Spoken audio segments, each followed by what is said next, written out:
Hello, hello, and welcome. And we are recording, and I am a few minutes early because I want to make sure that I gather myself, that I center myself, become fully present in the here and now, because what we'll be doing today is so special, so sacred. And I've been looking forward to this all week. I know this is the time to do this kind of work. We are all together in this, my friends. We are sitting in the same boat as we are moving forward in this life's journey, in our hero's quest, in decluttering our minds, our bodies, our spaces. And I know that you have different focuses. For some of you, this is truly about creating a new sacred space around yourself. A lot of you have been posting some really tremendous pictures of transformation. For some of you, it's more about physical transformation in your own body. And then for some of you, it's also about the mental aspects. And for me today, what we are going to be doing, what I'm offering to you, is very specifically towards that inner work, that mental aspect that is going to then, of course, manifest itself in our bodies as well as in our outer temple. Today, we are going to really dive deeply into the mental thought patterns that we have adopted from our ancestors, our biological families, our caregivers, our environment, the people who were in our environment, our culture at large, and then humanity at large, because there are pervasive belief systems that we even share as humanity. And that's what I would like to encourage us to go into today. So, as people are gathering today, and I'm curious who's going to show up live and then who is going to show up later on and watches the recording. For right now, let's just sit together and breathe, be just in each other's presence, and just enjoy being here, the time that we're going to dedicate to this. It's our sacred time, our learning time, our personal transformation, as we are transmuting energy collectively. And I'm also going to check to make sure that you guys can get in. For me, it was very easy to get in, so I hope that for you as well. And I made it so that we don't have a waiting room. You can just jump right in. So let's see who's going to be here. And if anybody is sending me any kind of messages, because I want to make sure that you have easy access. And I don't see anything so far. Good. All right. So everybody who's meant to be here in person is going to be here. And some of you might have to leave a little early. Some of you might have to come a little late. It doesn't matter, because then you can watch the recording and just enjoy the whole thing at your own time. Blessed be, and so it is. And we're just going to be present, feeling our body, acknowledging the thoughts going through our mind right now.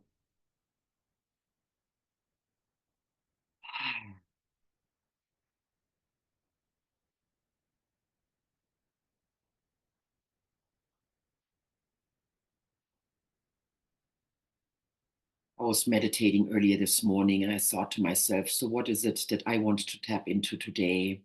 What is going to be of the greatest benefit to my ancestors? What is the gift that I can give them in the quantum field, so that even though they did experience the past, they did have, that there is still an underlying hope, an underlying feeling of being cared for, of having belongingness, of knowing that everything is going to work out. Yeah. Interesting. In Germany, when we sneeze one time, it means we just spoke the truth. So that is hilarious that that just happened. Oh, yeah, because they deserve it. All of our ancestors deserve more hope, more peace, more serenity, more love, understanding, compassion, freedom, trust, faith, passion in life, living their mission to the fullest. We are so transforming right now as a world.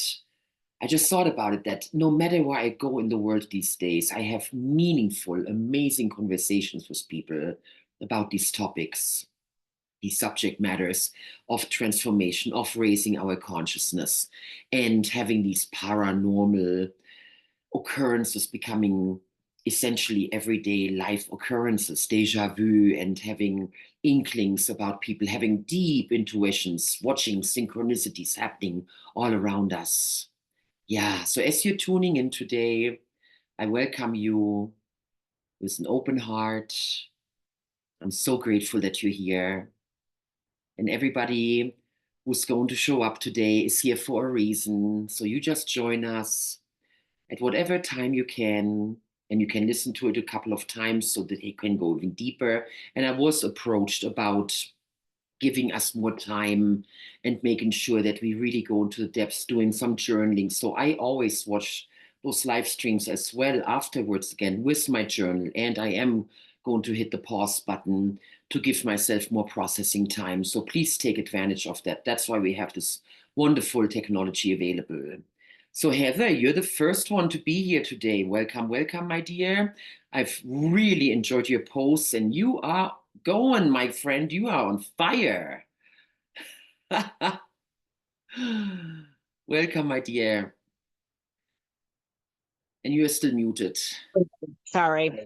Uh, I have just been, I just want to say I really, really, really, really appreciate that you're doing this for us and how, man, when we are putting our energy together, I really can feel the power of that from the group, like just supporting us and that ripple effect just being so much bigger by the energy that we're creating. I just love it. I'm super grateful. So thank you. And you are a very active participant, and I really appreciate all the outputs that you're doing. And you are right, because there is a cohesiveness that we're now having, and there is a lot more participation, don't you feel, from other courses we've done? So yeah, this is Absolutely.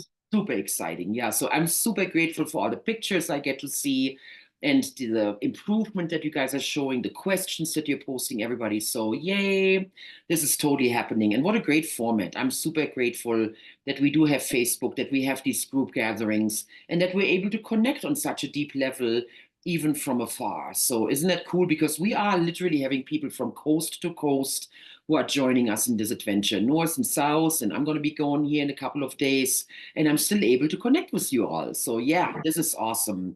And now we are going to dive in. So everybody who's then going to join us, you're just going to jump right in, my friend, and you are going to get the benefits by really immersing yourself in this. You can consider it a personal coaching session, okay? So take full advantage of it, immerse yourself, give yourself to the exercise to the fullest extent. And I'm going to model it myself with my own stuff that I'm going to be working with. And Heather, if you're willing to share something that you would like to work with, I can use you as a demo as well. And then whoever else is going to join us live today, I invite them to also jump in. So think about it, what it is that you would like to let go of for the multi-generational level in your healing, the things that you have observed as a child in your family, the pain that on some level you still carried for your parents, your caregivers, your neighborhood, your conglomeration of your country, whatever it is, whatever level that you want to work on today. Okay, so please think about that. And just going to share with you guys my own story and what I'm going to be working on. So ultimately, a lot of my stuff goes back to the Second World War, because that is the time that my parents grew up. They were little children that were deeply affected by the absence of their fathers, who were pulled into the war, and they were both in their mid-30s when they were being forced into active service. They were drafted. And from what I'm now researching, is that 80% of the soldiers who were actually drafted were hoping to being caught and being put in prisoner of war camps, and they were very ready to surrender. And so when you hear those numbers, and you can only imagine what these people went through in the ideology that was being forced upon them, and that 10 years of conditioning that they went through, and we understand now how deeply conditioning can affect us, and in how hard it is to stand up to the masses and have an opinion, especially when your life and the life of your family is being threatened. So I'm just trying to wrap my mind around what these people were experiencing. And then for the civilians, and now knowing what's going on in different parts of the world and how the civilians are being affected, a lot of times it's the mothers with their children, it's the elders, it's the kids, and then what hardship they are all experiencing. So my father, for example, at 4 years old, lost his little brother. He was half a year old when he died, and it was some mixture of starvation and having typhus. That's how we call it, typhoid, something like that. And it was a very severe disease, and it just kills the little baby. And I have a 4 year old granddaughter myself, so I can only imagine what must be going on in a little child in observing the hardship that your mother goes through while she's losing a baby. And so that alone is already so dramatic and so horrible for a little child to go through. Plus, your father is not there. You don't know if he's dead. And actually, one of the stories that we just found out, because we found some old mail that was sent to my grandma, my opa, he was missing for half a year. So my grandma did not know, because she got the letter, "We are so sorry to inform you that your husband is missing." And it took half a year for her to then get the next letter where they actually affirmed that he was alive and that he was in a prisoner of war camp. So I mean, just wrap your mind around those kind of experiences and what these people have been through. And with my personal journey in overcoming worry about the future, which, by the way, those last 15 days have been absolutely amazing in how much better I feel about all of that and how it lives differently in me now. I know that this is something that was absolutely pervasive in both parts of my family, my father's and my mother's side. And that is a gift that I can now give to both of my parents, my grandparents, and also generations further back. So that's what I'm going to be personally working on. And Heather, do you have something already on top of your mind that you would like to share with us and that you're willing to bring to the group? I do, and maybe I might need help putting it into words because it just feels big for me. But so there is this feeling, like I can feel it with my daughter and me, and I feel it with myself and my mom. Like the mother has this expectation that the daughter will love them a certain way and behave a certain way. And then when the daughter doesn't do that, then the mom feels personally rejected because she's not being loved the way she wants to be loved. And it's not about that at all. And I know that it's about us needing to live our own individual lives, but we just play. And I know my grandma did it to my mom, like, oh, it's almost like a victim thing. Like, oh, as the mother, we are supposed to give and give and give. And then when we're old, we have this expectation that our kids are going to, oh, we're the grandma and they love us so much. And there isn't any conflict and it's just happily ever after. And it doesn't go like that. That's not reality. And it's not my reality anyway that I'm creating right now, is what I'm trying to say. Mm-hmm. And I want to change that, because that's something that I know I am the creator of my reality. And so making this tape play over and over again, this expectation of what my daughter should be doing and how she should be behaving and how her love should look, and how like that has been played down from my grandma, her mom, my great grandma, I remember. And so like, how do I, like, what I don't, trying to think about, NLP, QNLP in this, and like going to the underneath of it all. And I understand the mother's perspective and the daughter's perspective, but then how do I shift? No, not but then, and then how do I shift the now of it into healed throughout them? Because it's a real thing with my daughter and me, and it's a real thing with me and my mom, and she still holds stuff with her and her mom, so yeah, it's still very real.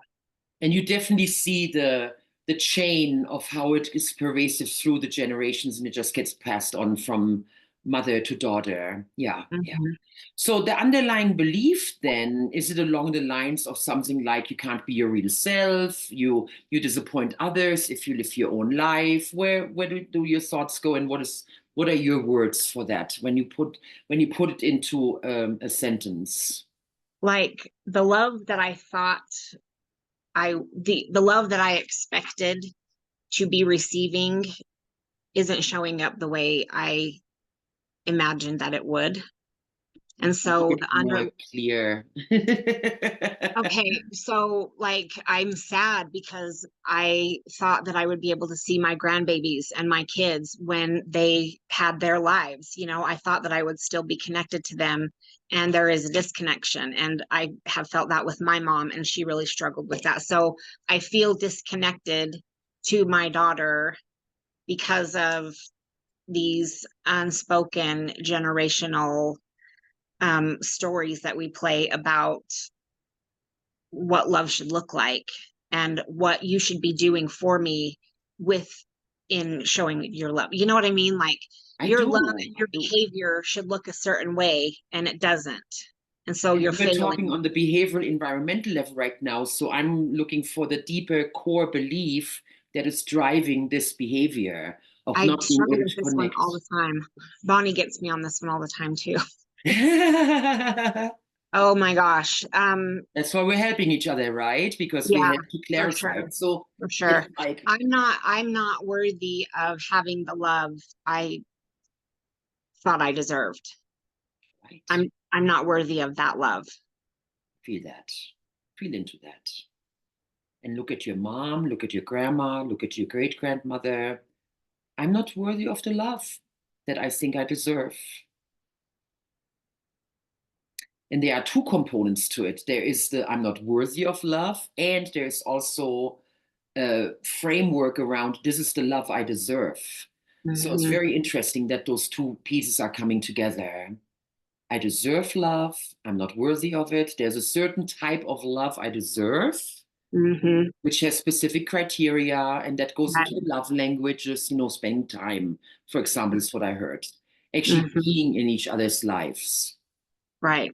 and having time together, having connection. And then there's also the I'm not worthy of love. Mm-hmm. So, okay. And when you look at that right now, how that played out from generation to generation, and go into your mother's life right now and imagine her as a little girl. And there was this underlying feeling of being unworthy of the type of love she thought she deserved. So when I try this on myself, because I'm sure that all of us can relate to that to some degree or another, when I put that on myself, I immediately go to there were such high expectations for the doing part of performing a certain way that then got rewarded with expressions of love. And I felt that I didn't get the love I needed for just who I was. There was Mm-hmm. always this underlying you have to change and you have to be a certain way for you to be worthy of our love. So that's one of the ways that I can personally see that in my own life and how that played out. And give me some ideas about how that played out in your guys' life, that you as a child knew that, hey, I'm not worthy of love. So what were some examples that you gathered from a child's perspective?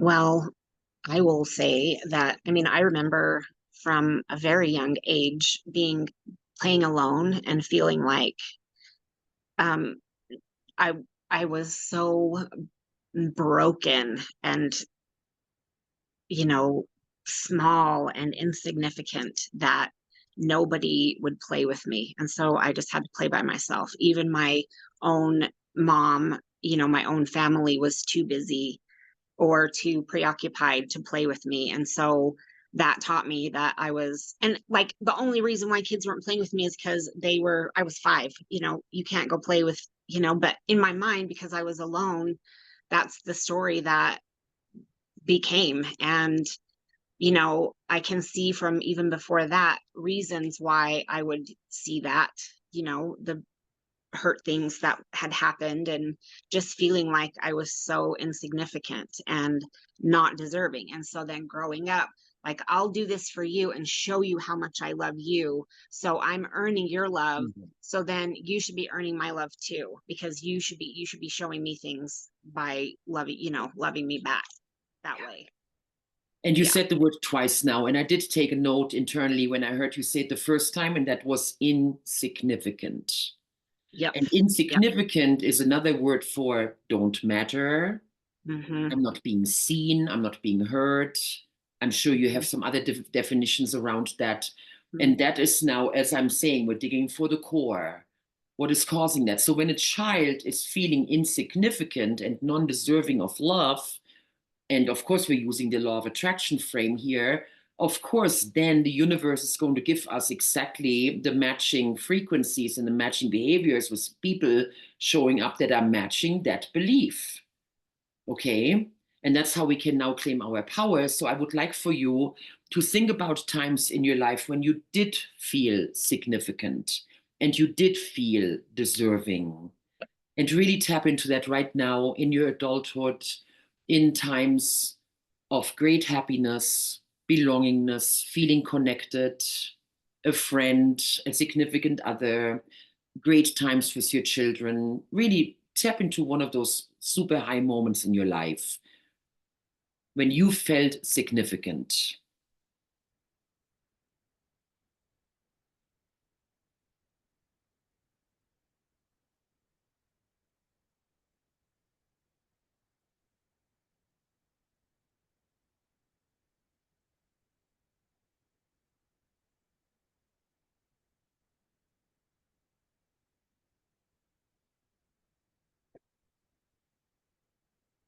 You were being seen and heard, you mattered.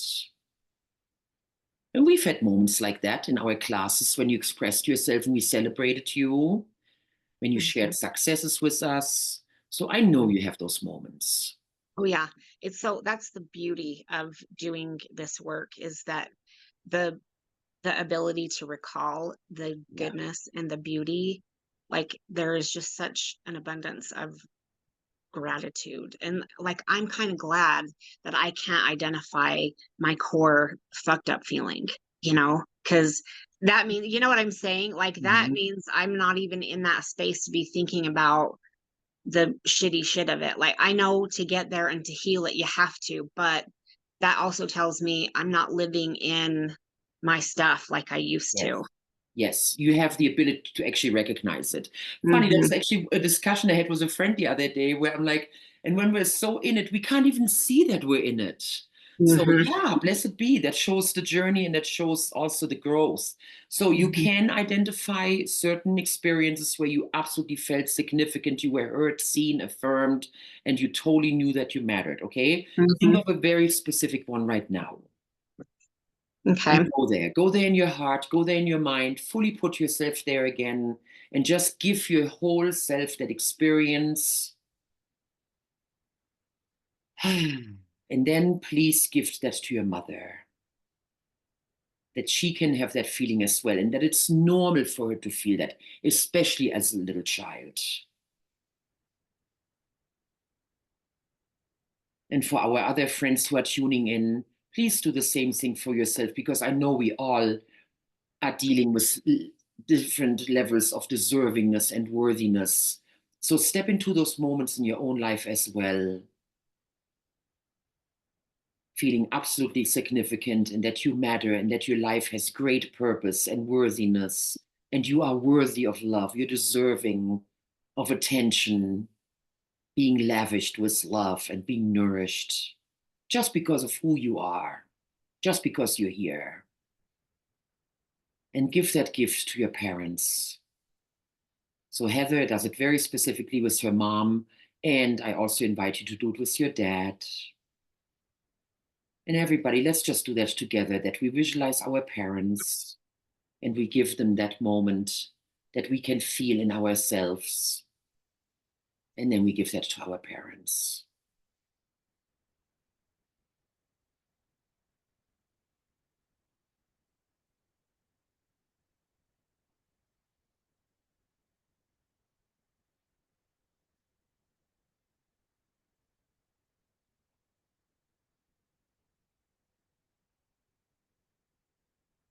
And I just see my dad as a 4-year-old who is just in so much grief over the loss of his baby brother. And then there's this expectation, you're the man of the house. At 4 years old, his dad is not there for 4 or 5 years. I mean, just a drama.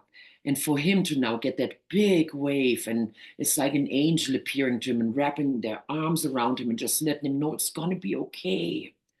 So give that to yourself as well, and your mother, your father, you from the future being able to show up in their lives as little children and just comfort them.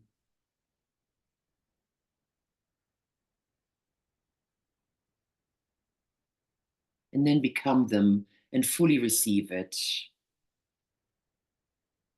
And Lori, you're also getting something for yourself, whether it is useful and applicable.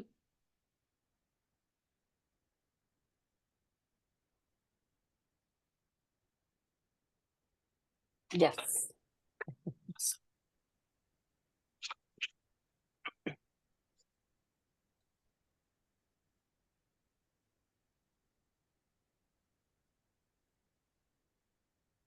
Now I give it to my mother as well, because she felt insignificant. She didn't feel like she could be who she was because she was a white child. But you have to behave a certain way to be accepted and to belong, to not get in trouble.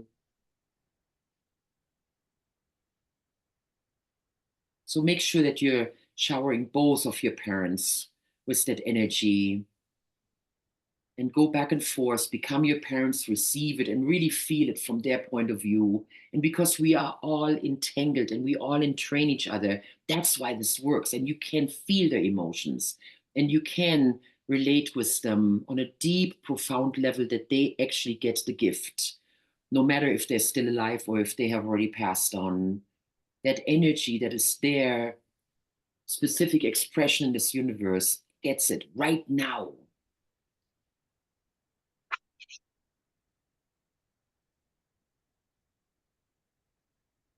And I'm also sharing it with my in-laws right now because that absolutely applies to them as well. So that Sean can grow up in that beautiful, healthy, deserving worthiness. So give that to your life partner or your ex-partner, the people that you have children with as well, so that your children can also feel it from both parties, from both sides. Yes.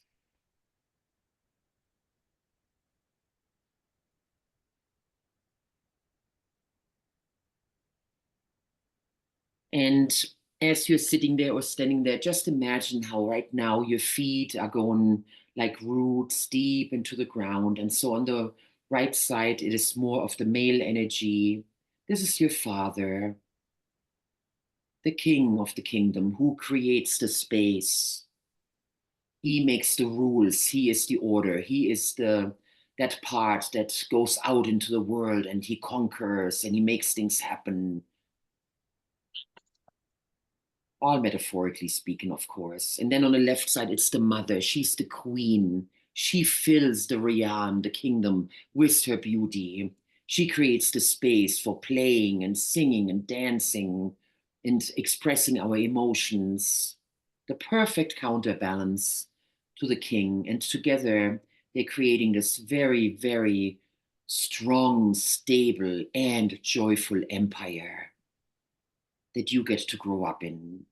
So take those roots deep down into the earth. Just imagine you are the tree of life that has a very strong right leg, a very strong left leg, going down into the earth and creating a very healthy root system.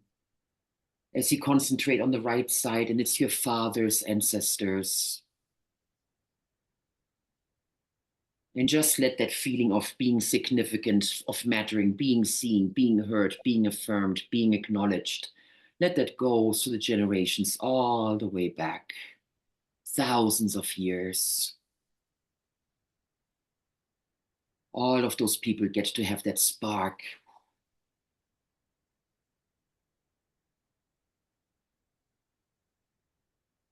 Literally in their stem cell, there is already that knowledge deeply imprinted in their genes. So that every time the cell divides, and becomes a more and more complex organism, it just perpetuates into the beingness of each person. Yeah. Let it flow through your right leg, all the way down into the deepest, deepest, most ancient roots of your family tree. Just imagine it going back decades and decades and hundreds of years, thousands of years.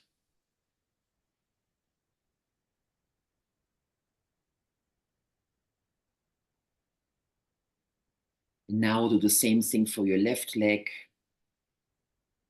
the left part of you, that is your mother. And you give that to her parents, and then their parents and their parents, decades upon decades, centuries upon centuries, and millenniums. And you're channeling that beautiful universal energy freely through your crown chakra. Just energize yourself more and more and more. Just imagine that light pouring into you. Oh my goodness, it's just pouring. Like the most wonderful energy waterfall. And you're being so energized. You have such an abundance that's flowing through you right now.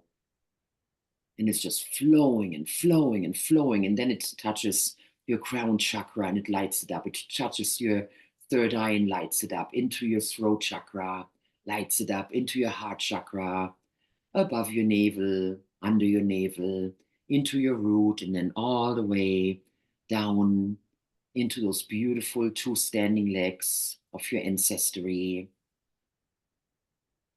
The trunk is now becoming the root system that goes deep, deep, deep, deep, deep into the earth. And you're that conduit. You are the tree of life in its most wonderful, glorious manifestation right here, right now. Ooh, so stretch out your arms and be the free limbs, the branches, the leaves, the seeds, the fruits. You can sway in the wind while you're perfectly stable because of your fantastic groundedness. You're free and you're stable. And now imagine lavishing that on your own children. And those might be your biological children. It might be the children in your life. It might be your projects, your hobbies, your loves, your purpose, the future generations that you feel an attachment to, that you align with, thoughts, ideas, your spiritual babies, however the children manifest themselves in your life, your animal friends, the books you're going to write, ideas you're putting on paper, art that you're creating, all of those beautiful children that we get to create. And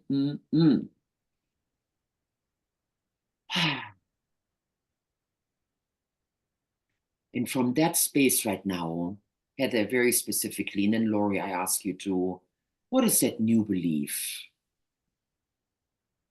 that you now want to put out into the world, that you want to give to the younger you so that they can grow up in it?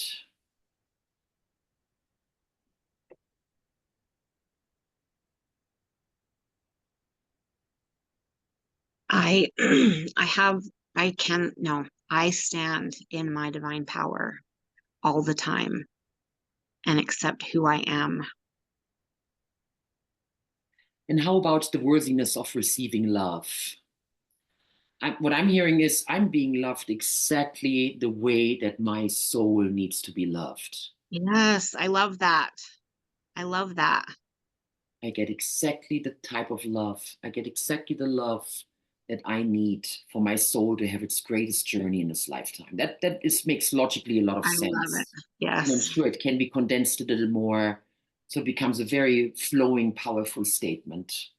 I I love how you put the words together. Yes, I love it. Love it. My soul gets exactly the love that it needs in this lifetime for the journey that I'm on. Yeah. Wow, that helps me with Sean as well, and the love that he was able to give me and him choosing his journey, you know. So that bumps it up. How do you feel about it, Lori? The words came to me, I'm full of joy. I am joy. Ah, wonderful. So now imagine giving that belief to your ancestors, that all of your ancestors get to revel in that knowing, I am joy.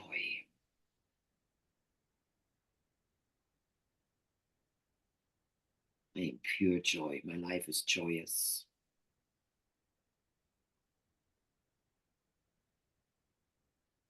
When our parents can have that fully and completely, just imagine being born into that. Whenever I go there, I just see my parents embracing each other and lovingly looking at each other as they then hold me together. And it's like they're blessing me. They're telepathically sending me that message because I so feel that in them and it's so authentic and so real.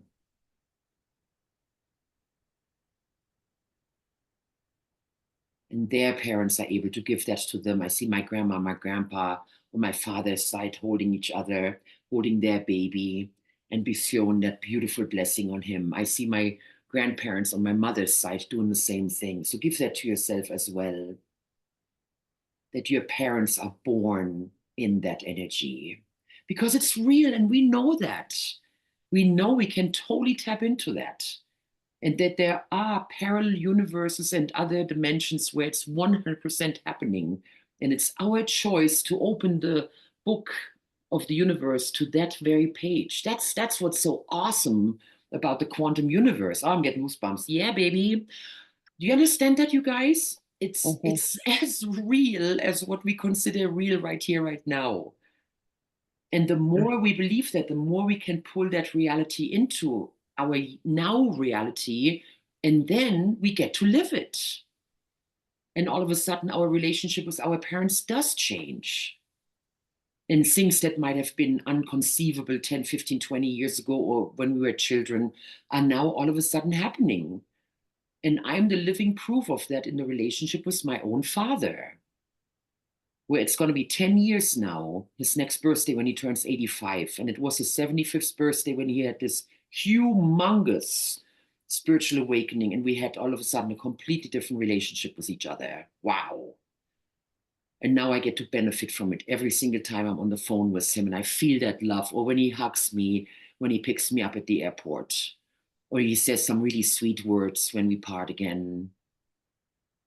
So we get to put it into this reality. And Heather, it's going to show up in the relationship with your daughter, and then your grandchildren, and Lori with your son. And I don't know if you guys' parents are still around, that you also get to reap the benefits with them in their lifetime or in the way that you communicate with them when they're already gone. One of the most magnificent things I've ever heard about the law of attraction was from Esther Hicks when she finally brought that point across to me. And I don't know exactly how she said it, so I'm paraphrasing it. You need to understand that your idea in the vortex is already an actual manifestation. It's real. In the vortex, it's real. It already happened the second you thought it. And it makes sense to me scientifically when I think of the double slit experiment, because the energy wave is real. And we are the catalyst. We are the ones who take the vortex and by thinking it again and again and again, making it more and more dense until it actually then becomes a physically tangible reality in the form of an improvement of health, having more fulfilling relationships, creating trips, creating money, creating job opportunities, creating fantastic people in our lives, and so on and so on and so on. And the idea of it, the wish, the thought is just as real. And when we can finally wrap our minds around that and fully embrace that, then, oh my goodness, we're going to get so much more effective. And so by you having that wish right now to have that better relationship with your child, it's real. It's real. In the vortex, it's a done deal. And now the way we mess it up is by then starting to doubt it again, to worry about it again, to say we don't deserve it, or it's too hard, or I can't do it, or they don't want to, whatever that is. That's how we mess it up. And that's, again, every time we think it, it's a manifestation. And the universe goes, so what do you want? Do you want it or you don't want it, right? So our job is to constantly affirm that what we want. Yes, Heather. So I like that you said that. And for me, sometimes when I feel like, oh, I got offline, like I got sad and I messed it up. I doubted it and now I've messed it up. And then I feel like, well, am I ever going to get it back? Like I just have this fear that I've gone too far into the negative, right? And so I think for me, that's a really good point to remember, that I don't think it's ever too far into the negative for that thing to be gone. It's just I have to be believing that much harder and that much more for it to come back into this reality. Thank you for saying that, because that is one of the concerns that people have with the law of attraction. Oh my goodness, if I keep thinking about this disease, am I actually creating more of it?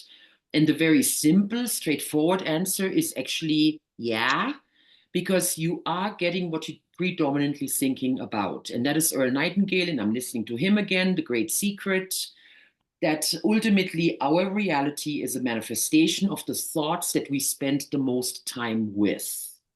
Now, Michael Beckwith in The Secret says that a positive thought is hundreds of times more powerful than a negative thought. So don't beat yourself up when a worry thought comes up or a doubting thought comes up, as long as it doesn't dominate your day. That, I think, is the key. And that's what I've also found in my own personal experience when I'm dealing with setbacks, when I have a specific wish that I put out into the universe, and then all of a sudden I'm getting some reality that is opposite to it. And I'm going, what did I do now? Or why is it happening? And then the trick is to not spend the rest of my day feeling sorry for myself, or, oh, I'm so bad at this, or it wasn't meant to be, or things like that. It's more often like, that's interesting feedback. Gosh, I wonder what that's about. I wonder what I want to fine tune here. So that is a different level of thinking about it versus I don't deserve it. I'm just bad at this. I'm never going to get what I want. You know, those kind of things. So there is a different way in how we can go meta, which means we're thinking beyond and above the actual issue. And so that brings us back to Hermetics. And I read it this morning. I couldn't believe it. I was reading in a spiritual book, and they literally talked about the two planes of thinking and how we need to elevate ourselves to the higher plane of consciousness. I'm like, there it is, black and white in this book. Holy shit. I mean, I'm just amazed. So it is having the awareness, I'm having some negative thoughts about this right now, which is different than being stuck in the negative thoughts and spiraling down for the next 3 days. Yeah. Yep. Asking, what is this telling me, rather than letting it run away with me. Yeah, exactly. That's awesome.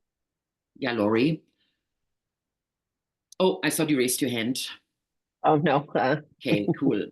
So that is, to me, a very important piece that confuses people, and that people get sometimes hung up on the law of attraction, and that's where it gets a bad name. When people really get too stuck into this idea of, oh my God, now I'm having these negative thoughts and I'm really screwing myself up here, and I'm creating the disease, or that the accident's going to happen, or that I'm having a falling out with a friend, or whatever it is, that I'm messing up a business opportunity, whatever it is the frequency of how much we are spending in each part. And if it's truly 5% of worrying and questioning the validity of the thought and the manifestation versus 95% believing it, I think we have zero issues. Okay, I'll give you a very, very direct analogy. I learned something in couples therapy that is, that when a couple has a 5-to-1 ratio in having negative versus positive interaction with each other. So if you have at least 5 positive interactions versus 1 negative interaction, those are the couples that are going to make it. It's the couples that have a 50-50, where it's a 50-50 of having positive and negative conversations and interactions with each other that you can pretty much guarantee will not have a longevity in their couplehood. So I think that is something that can very easily be mapped over into the law of attraction, that as long as we're keeping ourselves in the, probably the 80-20 rule applies here as well, the law of the vital few. As long as we keep the majority of our interaction with the universe, our prayer, our meditation, the thoughts we're putting out, the feelings we're putting out, the actions we're putting out into the universe on a positive level and in the realm of what we want. And once in a while there is a misunderstanding, or we're getting into the poor me or into doubtfulness, then the universe knows what to react to and how to respond to us very clearly, because it's like, I get your message. I'm hearing you loud and clear. This is what you want. And when it's a 50-50, then it gets really muddled. And I personally have been in a place where I put out a lot more negative than positive. And guess what? I got the consequences of that too. And that was when I was very alone, and I was miserable, and I was depressed, and I was suicidal. Those are my teenage years, because I put so much emphasis on putting out poor me vibes to the universe. And I was listening to a lot of negative music with, seriously, now that I know it, because I didn't even know it, I was listening to English songs all the time. And I would just sing them, and I have my headphones on. And I'm like, whoa. Breakup songs and sad songs and I'm not good enough songs and all that kind of stuff that I thought were just so fabulously dramatic. And my life reflected those stories that I was immersing myself in. I'm sure you guys had your own flavor of that in some parts of your life where, oh my goodness, did we thrive on our sadness, right? Oh, I love sad, dramatic movies. That's why I can't do it anymore. I've been wanting to watch Titanic because it's on YouTube for free right now. I'm like, can't do it. Don't want to go there. No, no, no, no. Close to home. I don't want this right now. I don't want this energy in my life. I watch happy movies. I watched National Treasure again. You know, Nicolas Cage running around finding treasures. It's all Egyptian and stuff. So that's the kind of stuff. I'm gonna watch Romancing the Stone and things like that. And there's another fun one with Gerard Butler, which is really cute, with Jodie Foster, where she's an author. I want the imprints in my head, in my heart, to be positive and encouraging and aligned with the manifestations that I want in my life. And it is a choice. When someone asked me about my political opinion with everything that's been going on, I told them, I'm like, I know you're going to laugh when I'm going to tell you that I'm selectively ignorant because I'm choosing not to expose myself. And that is after a long deliberation of understanding that this is not the lifetime where I am that type of person who is a whistleblower, the finger pointer, the activist, the flyer distributor, and so on and so on and so on. This is not my journey in this lifetime. And I'm okay with that. And that's why I'm not looking at the news and all the different opinions of how the rest of the country is responding to what's going on. I'm deliberately putting myself into the happy space with happy music and happy, beautiful affirmations and the people I'm following and the things I'm consciously exposing myself to on a daily basis, because I see it as a project. And the same with healing. When I'm now going on the phone with my parents, which we just did because Matilda just turned 3, so there were a bunch of conversations going back and forth, and they were absolutely lovely and deeply satisfying. When I put down the phone again, it was like, what a sweet conversation. Oh, thank you so much, universe. And trust me, that wasn't like that either in the past. And I know you can relate with that when half of the conversation is, why haven't you called me in forever? I can't believe I haven't heard from you in weeks. That kind of stuff. That used to be my conversations. I would just be like, ugh. so done by the time it was over because I was such a failure for being such a bad communicator with my mom, okay? So all of that, I know that was a soapbox talk just now. Bring it back to the tree and understand that you are currently that part of the tree that is the trunk that then becomes the branches. That's also the beginning of the root system. And of course, each person in your life is also their own tree. And together we are this beautiful aspen grove, which is the biggest organism on this earth.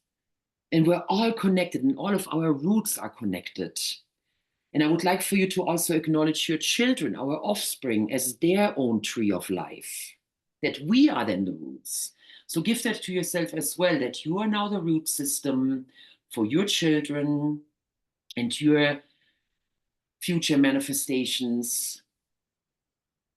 And just feel that right now, again, with that beautiful connection with the universe, having all of your chakras being lit up and feeling that wonderful connection with the earth. And you're a conduit, you're a clean catalyst where the energy can flow. The pools of energy are so easily connected that it can just flow so cleanly, so easily. And that you are a fantastic supporters of your future manifestations. And how your spiritual children can thrive from that energy, because they have you as a very healthy root system.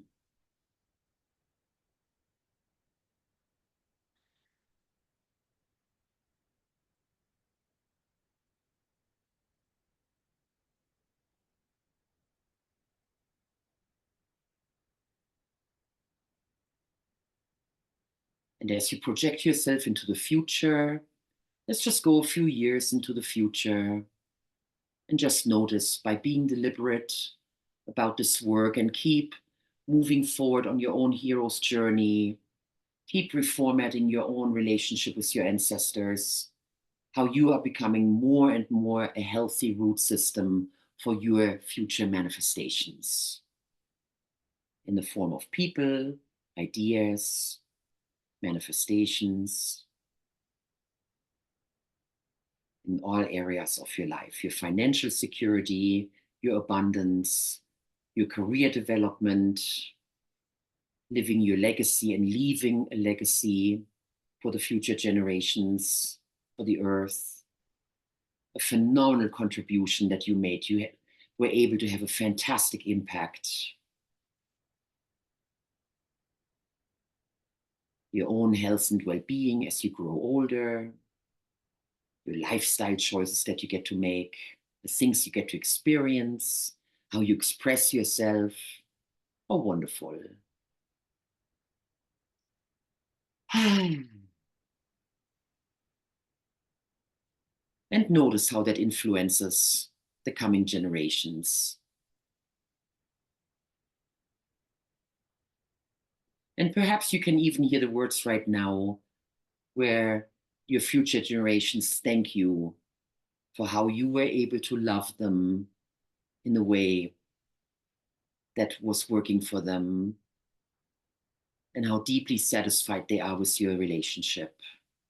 Give yourself that right now.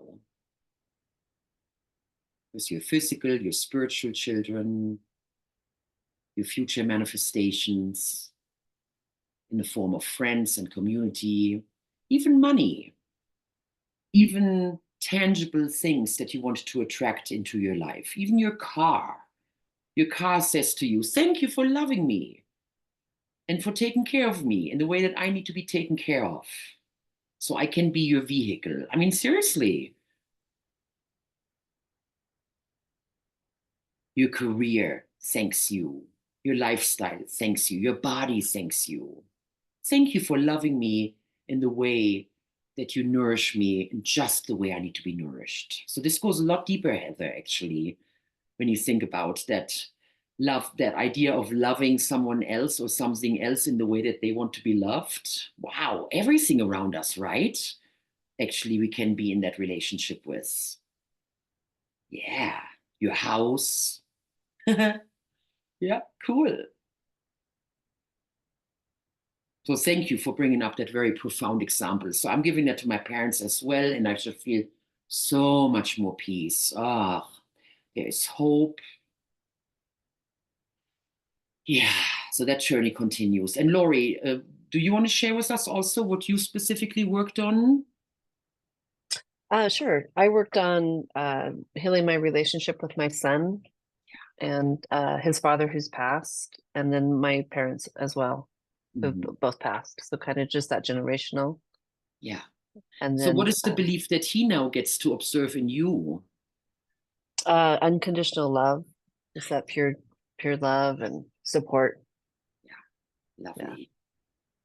And accountability. I was struggling with accountability of like, is that negative or positive? But I had some judgment on it. So then I changed it to power. Like he owns his own power. Yeah. And responsibility. Yeah. Yeah. And responsibility is the ability to respond versus react. So I love that word. I think that's a fantastic word. And you know what? I'm a huge lover of the word accountability because we're able to account for ourselves. And so in Germany, we actually call it self-accountability. And I think that is actually one of those big buzzwords that's going to become more and more relevant in our culture. And it's a huge buzzword in coaching that has, to me personally, all positive connotations, because our love can also be enabling. Yes. You know, so that is where the accountability comes in, so that they do grow and they can really be responsible for their own lives. And we empower them. You use that word too. Yeah. Awesome. Yeah. Okay, my friends. So we're coming to a closure. Thank you so much for tuning in. And everybody else, I'm looking forward to having you see the recording. And then I would also love to see your comments and also share with us the kind of things that you worked on specifically, that you gifted to your parents, your grandparents, and to your ancestors in general. And any questions that you have, please make sure you either send me a message or you're going to post it right there. And then I'm welcoming you all back next Saturday, again at 2:00 in the afternoon, Utah time. And then we're going to take it to the next level. And so we did a lot about the belief change, and we're doing unraveling the old patterns that don't serve us anymore. And then the next couple of weeks are also a lot about bringing it all back together. Yeah. Any last words, ladies? Thank you so much. Feeling pretty fulfilled right now? Feeling hopeful about the future and what you're able to do? Then, because I'm such a practical thinker, let's think about a couple of actions that we can take very specifically from what we learned today and how that is going to now flow into our actual behaviors. So for me personally, it's immediately more outreach to my family. They're getting older, at least a weekly phone call. How you're doing, sharing with them, what's happening. It's pretty trivial stuff, you know, hey, we went on a walk, we went to the restaurant, mom cooked this and whatever, and just be super interested in that and sharing their life with them as much as possible. So that's the promise I'm making to myself, that I'm going to reach out at least once a week to my parents and just check in with them. So that's a good one. What do you get? For me, it's expressing my own love, like sharing my own love with them, because they are just as deserving as I am, even though we all feel that insignificance, I think, from time to time. By me just sharing my love, that's also me sharing that healing power, that we are worthy, that we are in that divine space, and just sending that love and that energy to my kid, to my mom, to my grandma, to my grandbabies, you know, up and down the line. Yeah, so you're modeling it with your own behavior. Perfect. Yeah. And Laurie, do you also want to share one action that you're going to take? Yeah, I think I'm going to do mine in writing. I'm going to write some, I'm going to write my son some stuff and my nieces. So yeah, and then make some phone calls to probably text messages. They're teenagers, so I got to text them first. Yeah, right. Get permission, right? See, you're doing it. You're doing it. You're doing it in the way that works for them. So that is a lovely example. Thanks for bringing that up. All right. Well, with that, let's just take a few deep breaths together. And just center ourselves. Let this all settle in. Those experiences that we just had, the learning, the changes, the transformation, because every little cell is a little different now. So just feel that connection with the divine, feel the connection with the earth, and just enjoy that. And take that into the rest of the day, into your activities, and how you feel about yourself and the world and your family. And with that, I say, blessed be, and so it is. Woohoo! Thank you so much for being here, and hello to everybody else. We see each other on Facebook again, okay? Thank Aho. you. Hold on. Bye-bye. Have a wonderful rest of the day. Ciao.